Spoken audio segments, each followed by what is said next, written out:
Well, I understand that, believe it or not, as tough as the car market is right now, there are still successes to be had. There are still deals that can be found.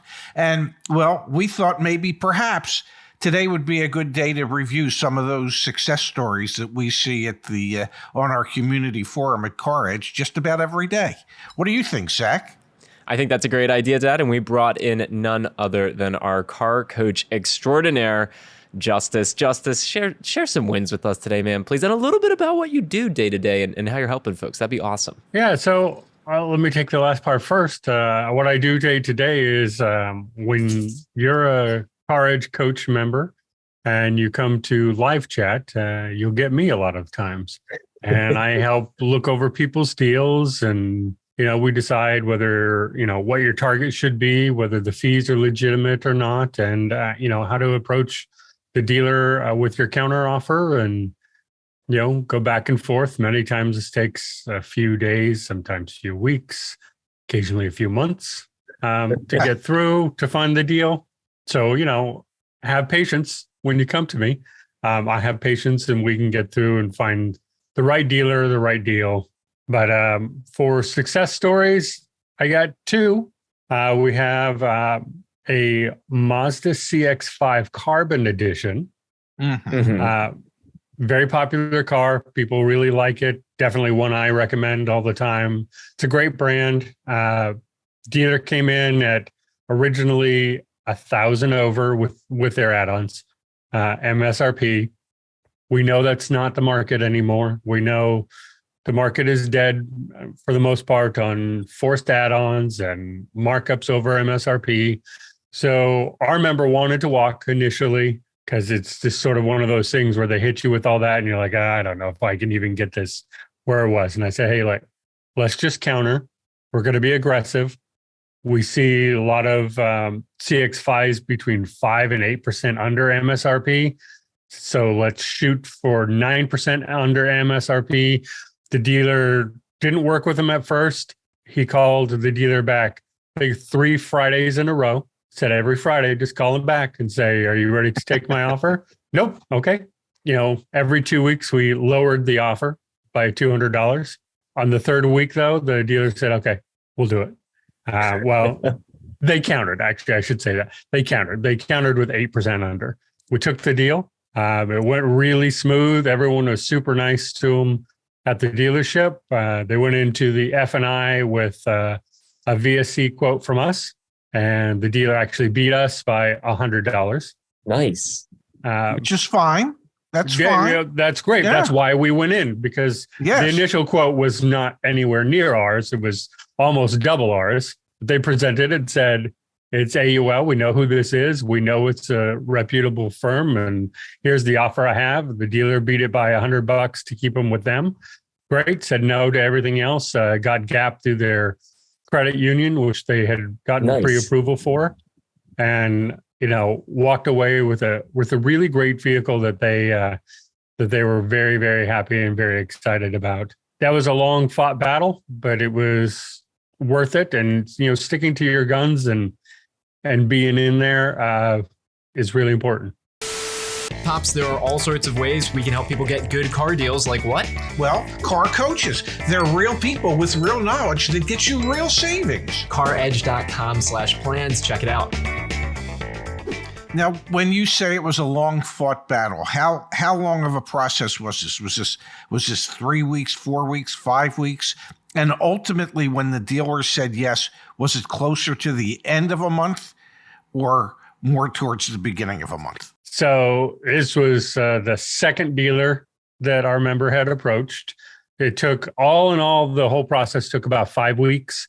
After with this deal took 3 weeks of going back and forth with them. And yes, it was at the end of the month, last month, when they finally agreed. Very cool. So there is some validity to saying that the best deals usually occur towards the end of the month, because at that point, dealerships know how close they are to whatever sales goals that have either been set by the manufacturer or store set. And that can that can motivate a dealer if they're close to achieving a goal. Right. Yeah. And, it's okay to not wait to the end of the month to do the first approach, but you may be waiting to the end of the month for them to accept it. The most important part of that is to just don't make a deal that you're not happy with. Don't get convinced into the deal. And if it takes a while, just keep calling back regularly. And by the end of the month, they may be a lot more willing because you've shown that you're interested, that you're a serious buyer, that you're ready to go. And so, they may just jump on that at the end of the month, ready to go with that. Oh, that's a great story. Great advice. And yes, having the customer call every week, that shows they're serious.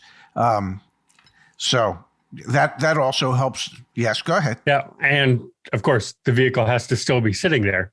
Yeah. Which also helps in that process as well.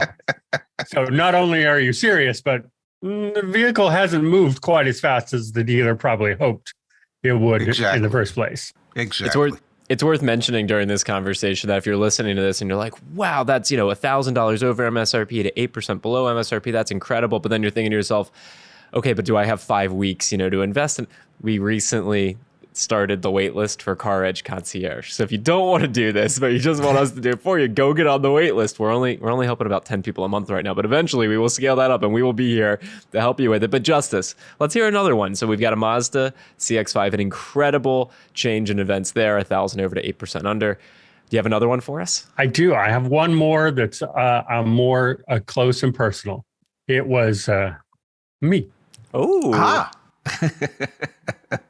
So I can share the name on this one. This was Justice, who just got back into a Model 3, a Tesla Model 3. I had ordered one from CarMax because they were $1,500 below what Tesla was asking for the same used model. And I had looked at CarMax because I heard that when Tesla dropped their prices, CarMax kind of went on a fire sale and said, oh my God, we have to get rid of these because now we're upside down in them. So they kind of went on a fire sale. So I ordered from CarMax. I said, hey, you know what? This one is down in Southern California. Have it shipped up to me. Cost me $99 to have it shipped up to me. I'm like, okay. It was a 2019. I liked everything about it. Standard range, which is what my old one was. I ordered that. And then I kind of saw one that was in Reno that was a 2020 that I kind of liked a little bit more. And I was like, maybe I shouldn't have ordered. Oh, that's fine. And then I said, let me drive around to the CarMaxes in my area. I have 2. CarMax does not always list Tesla on their app or website. They don't. As a matter of fact, when I searched, there was nothing in Sacramento. I go to the one in South Sacramento and they had 5 Model 3s there. Wow. So I got into 2020, which is one, it has some refresh items interior that I like a little bit more in the 2020. So I kind of looked at that, but it was out of the price range. I didn't really want to do that. So I'm like, let me go up to the one I ordered to have the car delivered to. On the way there, I stopped by my old dealership, my old Toyota dealership, just for giggles to see what else was out there. I get in there, found out that they got bought out by Lithia. So they're now a Lithia dealership, which was not a bad thing because I left the dealership for a reason. So now they're under new ownership. So some things have changed. So I got a salesman there who knew nothing about Tesla, which I don't care. That's fine. I'm a knowledgeable person and I have sympathy. I know how I got trained at the dealership, which was I found Ray and Zach on YouTube and started watching the videos. That's how I got trained at the dealership. So I got it. I was like, we get in. He's like, well, do you want to take it for a test drive? I'm like, well, of course I do. And this was $10,000 more than the CarMax vehicle. Wow. Mm-hmm. And I told him, I'm like, no. I'm like, there's no way. He's like, well, we can run the numbers. I'm like, we really can't run the numbers on that one. Like, that's just not he's like, well, let's see. I'm like, okay. He's like, do you have a trade? I showed him the trade. They bring out the first pencil. They're giving me $3,000 less for my trade than CarMax offered me for it. And they're charging, the first pencil had $5,000 and $5,500 in extra add-ons. Wow. Which I kind of said to the sales manager who sat down and presented to me. And I'm like, so you know what I do for a living. I look at deals all day long, and I haven't seen this kind of garbage in a long time. Low jack on a Tesla. Why do you need low jack on a Tesla? It has GPS. It's part of the very vehicle itself. All the ceramic coatings and window tint, which the vehicle was already tinted, and I know they didn't do it. And then, all this other stuff. And I'm just like, this doesn't even make sense. Said, I totally get where you're coming from. I know you guys probably bought this for a lot more than you should have because of the price drops. First off, I have $4,000 more on my trade from CarMax. I have this other car coming in for this amount. And, I can do that. So it's no big deal. And he's like, well, if I got you more for the trade. I said, well, you get me more for the trade. You take all this junk off. And then we're still $5,000 apart on the price of the car. He goes, well, let me see what I can do. We do this 3 times until they actually beat the CarMax price. Wow. On a year newer vehicle with all-weather mats and already tinted windows and a few upgraded features on it. They came down a total of $11,000 on the price of the car from an initial pencil. They came up $4,000 on the price of the trade. And my salesman was like, you got the hardest sales manager here. He doesn't usually work with people. He's like, but you were so nice to him and you were so understanding. And I've never seen him work with someone like that. I'm like, for me, it was, yes, I was super polite, but I didn't move at all. Like, no, I have this other deal. So I literally can walk right now. Like, I don't need your car, but I'm not going to be rude to you. I'm not going to say, oh, don't give me that. Come back with I'm going to just say, hey, look, you know what? No, that's just not going to work for me. And then they tried to get me into the payments and all that. And I'm like, I care. The payments will come with the price of the car. So then, after we agreed to that, I get to F&I, which is a guy I knew that I worked with.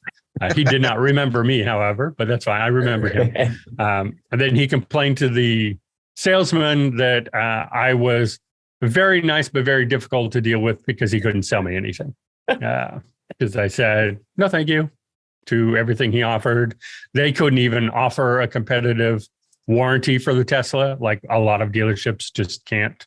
There's no servicing to be done that the dealer can do. The warranties they offer are outrageously expensive. And even my F&I guy is like, you don't want that. So ultimately, it sounds like you saved about $15,000. On that deal from a first pencil, absolutely. And over the CarMax deal, I got a lower APR and saved $1,000 on the car, and I may have overestimated to the Toyota dealer how much CarMax said they would give me. So I actually ended up getting $1,500 more for the trade than CarMax said they would give me. I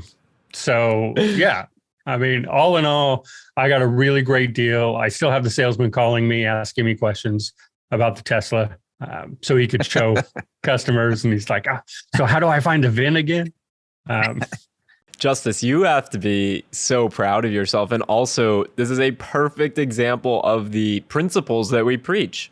Negotiate the out the door price. Separate your trade-in and the purchase of a vehicle as 2 separate transactions. Have leverage and be willing to walk away. Be polite and like, you put every principle into action.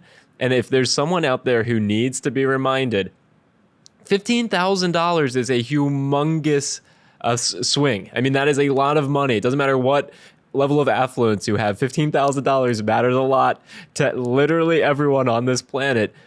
And that dealership would have $15,000 more dollars in their pocket than yours if you simply didn't put those principles into action. And it is such a meaningful and important story for people to hear. You can do it. And you're living, walking, breathing proof of that, not to mention the fact you help hundreds of people each month do it for themselves. It's incredible, Justise. I'm very proud of you. Thank you. Thank you. Yeah, I have to say that knowing the value of the vehicle helped a lot. Like I didn't go in with unrealistic expectations of the value of this vehicle. I did run the VIN while I was there. You know, we have all of our CarEdge tools. I jumped on and I looked at the Carfax and I ran the VIN and I got the black book value of it. You know, I did all that and I knew that I wasn't out of line in what I was thinking on the price was going to be. Well, you do get and should get the Ray Shefska stamp of approval because you did a fantastic job and I couldn't be more proud. I really couldn't. Not to take anything away from Justice, but also the first success story. That one also, Pops, can you just take your hand and just somewhere on the screen, just put a stamp out there? Thank you. Because there's two going out. And I just want to let everyone know, Justice is one of the coaches on the team. We have a whole host of coaches. Honestly, I think of them as superheroes, okay? They're back at CarEdge.com. This is literally what we do. So, Justice, thanks for sharing your story. Thanks for sharing the prior story about the Mazda. And if people want to spend more time with you and my dad, I heard a rumor. Just a rumor. And it's probably the day that this video is coming out. If you search CarEdge Electric, there's some unplugged, see what I did there? Unplugged conversations happening over on CarEdge Electric, you and Ray talking about things, the EV world and beyond. So I just want to let everyone know, not only go to CarEdge.com, work with Justice and our other coaches, but go in YouTube and search CarEdge Electric and join them for their Monday, Wednesday, Friday show. Absolutely. Yes, please do. Please. And come participate. We're going to be a nice participation show. We want to hear your thoughts on what we're talking about. Very cool. I'm excited.